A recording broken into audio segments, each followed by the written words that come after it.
Hi, welcome to a Happy New Year 2019. Welcome to our global series, Real-Time Daily Trading Ideas. We have 5 days a week, 5 different traders. We will speak about trading ideas, strategies, markets. We need maybe 1 or 2 questions from your side directly answered our webinar. Our goal is quickly, also New Year 2019, quick and smart. So let's have a nice start like every day. And today it's Monday, 7th of January 2019. Welcome to Admiral Markets. We will start like every day with our risk disclaimer. Trading with financial instruments offered by Admiral Markets carries a high level of risk which is not suitable for all investors due to their complex nature. If you are a starter, please start with a demo account and make yourself familiar with long trading, short trading, leverage trading, and your personal risk management. If you'd like to read the full risk disclaimer, just visit one of our regional web pages, for example, admiralmarkets.com, and you will find the long version there. Also, if you are in the European Union, you still are interested in the topic of the year 2018, the ESMA regulation and the different offers and options for retail clients and professional clients, also that is to find on our web pages like admiralmarkets.com. Or a picture shows more than 1,000 words. DAX 30 or Euro dollar, the margin requirement could be quite different. As you can see, retail clients and professional clients will have different offers and a different maximum level to choose. If you're a professional trader and you like to get the professional client status, if you're eligible, you can apply for it online. Retail clients still have a big benefit. It's called unlimited protection against negative balances. Professional clients don't get it, but some brokers and of course also Admiral Markets have it. An additional protection, we call it negative balance protection policy. Here you are protected up to 50,000 British pounds according to our policy. Check it out, all details on our web pages like admiralmarkets.com. This is me, my name is Jens. I'm the German guy from Admiral Markets. We are a big international Forex and CFD broker. So my English made in Germany, maybe I have a big accent, but I'm not the main speaker. The main speaker is the day trader of today. This is our usual scheme. Usually on Monday it's Jay's day. On Tuesday it's Paul's day. On Wednesday it's Giancarlo's day. On Thursday it's Marco's day. On Friday it's Dirk's day. I say usually because today it's not Jay's day. We have Jens Klatt. He will do the webinar today because Jay is unavailable today. But next week he will be there. So today Jens and next week Jay again, the typical scheme. And of course, if you like to trade Forex and CFDs, you will get many benefits with us. For example, DAX 30 table spread of just 0.8 points. Euro dollar table spread 0.6 pips only. Check it out. No minimum stop distance, SDP, no dealing desk, all details on admiralmarkets.com. And it's your choice. If you like to see what we are doing globally, what we are doing in the European Union, what we are doing in Chile or in Australia, yes, the choice is yours. Go to our webpage and you can check out and find out what is our global offers in different regions.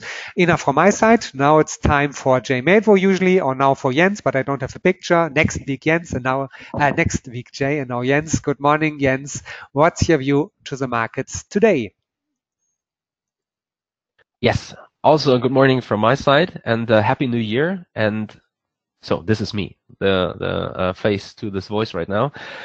Yes, I'm really happy to be here today. It's let's say I'm blessed because of the high volatility of last not only the last day, in this case Friday with the non-farm payrolls, but also the days before or between Christmas and New Year's Eve. It was really one of the most volatile periods of the year, thanks to Donald Trump.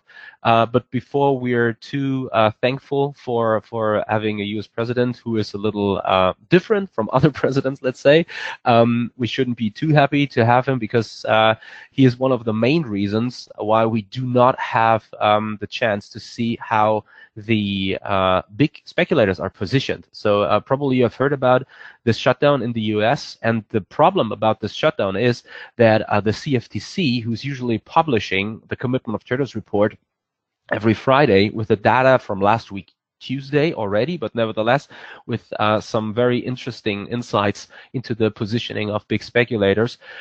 This data is not published now for weeks, by the way. So the data which I, for example, refer to in the weekly market outlook, we will have a look at this in a few seconds, by the way. And here at the US dollar is already a little outdated. It's from last month. I'm not even sure. I think it's before Christmas. That's something I can say, but I don't have the right data here available. Yes, and so we can't have a look at this today, even though we have plenty of other opportunities to get an idea of the current bias in the markets. I think, especially after the comments from Mr. J. Powell last week on Friday, then after a phenomenal NFP reading. So I'm usually very, yeah, not that optimistic about the employment situation in the US, because you have to read between the lines. Is this full-time or is this part-time employment, what is published there? There's no real differentiation taking place when looking at the data set at the beginning, or when it's published then, but this data set was really outstandingly good. And nevertheless, the overall situation starts to switch a little. Nevertheless, on Friday, since much bad data was already priced in, and thanks also to China with reducing the reserve ratio, so the money which banks have to hold here was reduced by 1% already in the morning, resulting in a push higher, in this case then in the DAX on the upside. But before we start with this, probably we should have a look here at this trading setup for the day. As usual, when I'm holding these webinars, I present one setup which is purely statistically driven, and which is focusing on currency pair EURJPY, and the setup was already triggered. So the setup is probably also very interesting after the flash crash last week on Thursday. Respectively, it was already Wednesday evening, but if you are listening to this right now here, let's say from New Zealand, it was already Thursday. So you can see this big red candle. This is not a fat finger or a bad tick or something like that. So this is real. That was a flash crash taking place when Apple announced the revenue outlook cut, the first, I think, in 2 decades, if I'm not mistaken, and it resulted in a short-term blow off, which was accelerated by a very thin market environment in which we found ourselves then. It was after US equity markets closed. So this is usually a window, a so-called dead window in FX markets, when the rollover takes place, when swaps are calculated and all this. And yeah, the thing is that it came together not only with this risk-off environment and thin liquidity, but also thinned out even more, let's say, thanks to a bank holiday which took place in Japan. And that's why we saw a huge drop then here in EURJPY, while JPY gained on a broad scale, especially against the Australian dollar, for example. Now volatility is coming down a little. So in fact, the Asia range we're referring to here on Thursday was over 100 pips, nearly 150 pips. In fact, today it's only 40. Nevertheless, we took also some trades within this period over last Thursday and Friday. Both were in fact break-even trades. So after the breakout occurred, the market never took really on really momentum. Let's say if today is different, the interesting thing about this is that I consider this region here where the trade is taken a quite interesting one, because if we now make it back above 124, further gains are likely. As you can see, by the way, we've now made it back here above the closing price of this hourly candle, after which this flash crash happened then. And yeah, so with this, let's call it already the power put to some extent, which was given last week on a Friday. In my opinion, it's a power put, but we'll have a look at this in a few seconds. JPY is probably coming under some pressure, and especially the euro probably can profit from this after Powell announced something quite dovish, which brings the euro in a positive position now with some potential on the upside, probably up to 115 in euro USD, which is then backfiring, let's say, on EURJPY and bringing us some potential here on the upside, which could easily bring us above 124. So the parameters of this trade are, let's have a look at this here. I prepared this already. The parameters are as follows. So it's a purely technical and statistically driven setup. So we define the open range here, or the Asia range in this case, between 3 a.m. to 10 a.m. German time, Central European time. And then we place our long at, in this case, high of the range once we are trading above the EMA 11. on an hourly chart. So the EMA 11 here can be found with this purple line. And as you can see here, we closed above that, even though it's only a slight close above that, but still it's above. And that's why we are triggered on the long side. We place the stop then below this identified range. This is the second blue line here on the downside here. So it's 123.4. And the resulting risk is 38 pips. And then we have a target, and this is purely mathematically calculated based on the fact that over a period of over 10 years, we get the perfect, or not the perfect, but the smoothest equity curve in terms of risk reward, respectively in terms of drawdowns, when working with a risk reward of 1.7 to 1 or 1 to 1.7. So that means we have to multiply our 38 pips risk then here with 1.7. Resulting in 65, and then we add those 65 pips on the upside on 123.78, and we come out at 124.43. And this is the setup then for today. And yeah, let's just see if it works out or not. Overall, what I can say, we won't go into too much details here since we have so much more to say about the current situation after the comments from Jay Powell last Friday. But overall, the hit rate of this setup can be found between 45 to 47, sometimes 48% over quite long period of time. And the usual payoff then is found between with a payoff ratio of 1.3, 1.4 to 1, which means the average gain to the average loser. And now everyone can calculate the expected value of this strategy, and we'll find out that this is a positive, or giving us a positive expected value. Yes. So let me just write this here. The question is, how do I find those 38 pips? So I define the range. It's the high, low between 3 to 10 a.m. Central European time, so CET. Okay, so this is the high and the low of the range. So this is how I define those 38 pips in this case. Yes, and now let's switch over to the DAX. Let's have a look here at the hourly chart. So in fact, this is the chart which was presented in the traders block on Admiral Markets already in the morning. That was published there. So you can see here that there's two potential outcomes, in my opinion, after this huge run here on the upside on Friday. The first one is we consolidated an elevated level.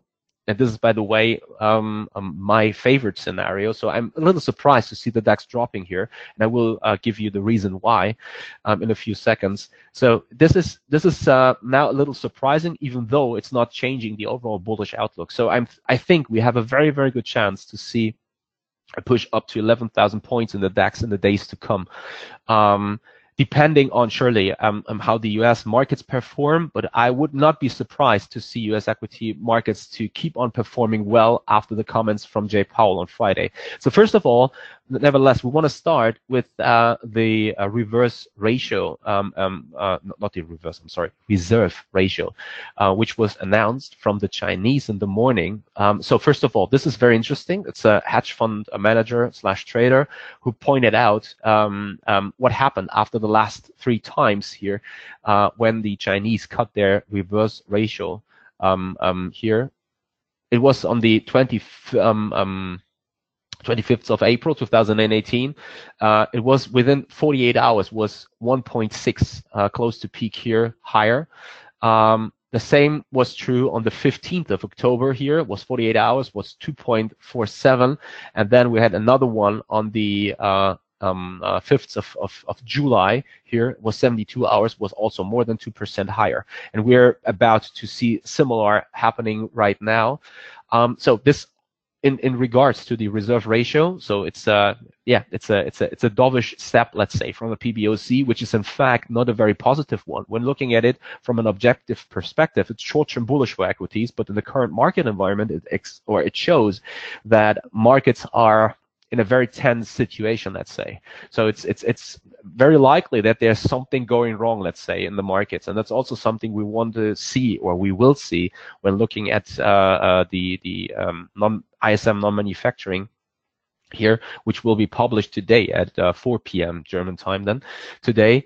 And why this is of interest, this is something we'll have a look after Jay Powell's comments from Friday. So these were the comments Powell made. You can see it here. This is German time, 4:23, and you will see it in your chart if you look at the 5-minute chart, that these comments were the main trigger for the bullish action in US equities and then also for the DAX in this case. So Powell said, we are always prepared to shift stance of policy, and Powell said, Fed will be prepared to adjust policy quickly. And not only that, but there was another comment which said, Powell says Fed is listening carefully to markets risk concerns. So after the, let's call them turbulences from October onwards, these comments are nothing more than Jay Powell standing up as the Fed chairman and saying, guys, don't worry, we'll be there if something bad happens to the markets. The only thing is, and by the way, in this context, probably Google it yourself. Look for the Fed put, respectively, Greenspan put or Bernanke put. It's very similar because these former chairmen of the Fed, Bernanke or also Alan Greenspan, did something very similar. They assured the markets that the Fed will be there if market finds themselves in or finds itself in higher turbulences. And Powell is doing something similar right now after seeing that the reduction of the Fed balance sheet, respectively the ongoing rate hike cycle, resulted in markets being more volatile and seeing a push on the downside. Nevertheless, the thing is that it was only a matter of time once the market realizes that the Fed won't be there anymore with, let's say, cheap liquidity, but rather sooner or later they have to be more restrictive in their monetary policy stance. The fear accelerated, especially after the December meeting of the Fed, once market participants realized, okay, so obviously there's no Fed put anymore. In fact, I received a mail from a client who said, I'll be really, I'm really excited to see what will happen if now the Fed put isn't in play anymore. I think after the comments from Powell on Friday, it seems as if it is in play again. And now the bad news for Jay Powell, the timing is not very good. I think this comment from Powell in combination with the incoming data could result in some very choppy market environments. The reason for that is, let's have a look here at a chart. This is from Admiral Markets that was published on Thursday, yes, when the ISM manufacturing was published.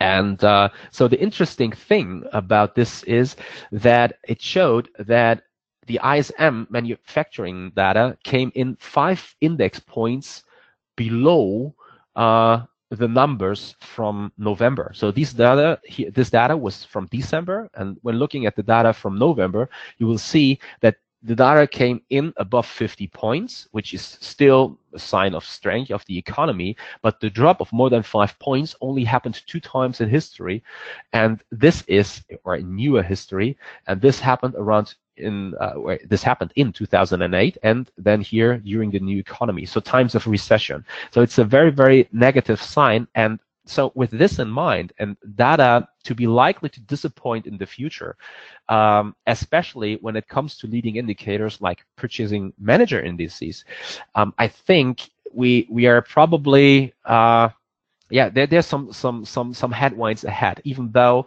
the Fed now, thanks to Jay Powell, announced that they will be there and they're ready to act just in case, or make sure that markets